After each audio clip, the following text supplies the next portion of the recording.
Right then. Today, we're looking at what you might call a blueprint for taking a business from a simple passion project and turning it into a dominant market force.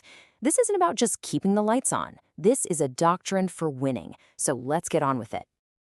And here we have the central problem, don't we? A rather stark assessment. It's basically saying that loving what you do, while lovely, just isn't enough to win the battle for customers. A bit of a bracing dose of reality, that. Which, of course, leads us to the big question. If your passion isn't going to cut it, what will? What does it actually take to go from just being another option in the market to truly commanding it?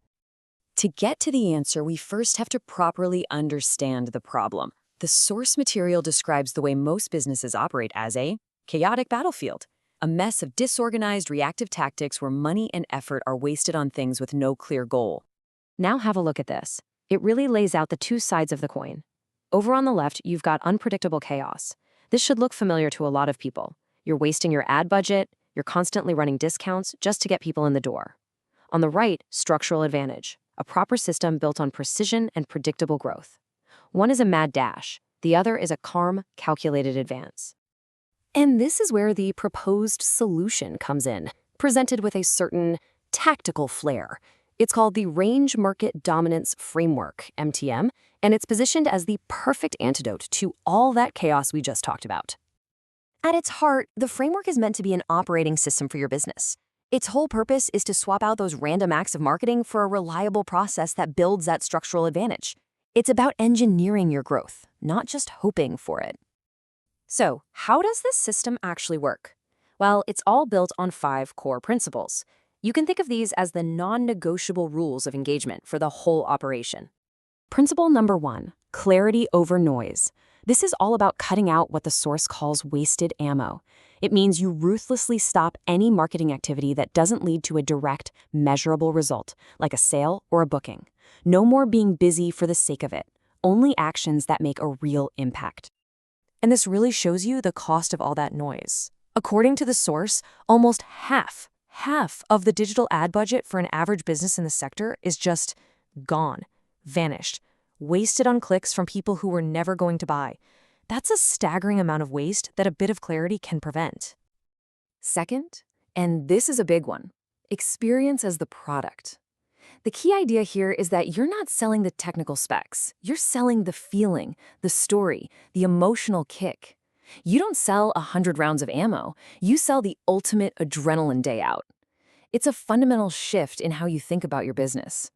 Third, controlled scaling. This is all about not getting ahead of yourself. It's so tempting to grow too fast, isn't it? But a sudden flood of new customers can swamp your team, leading to terrible service and bad reviews, which completely torpedoes the brand you're trying to build. Growth has to be managed to be sustainable. Fourth, data as direction. This means no more making decisions based on gut feelings or what your competitor is up to. Instead, you make them based on cold, hard numbers.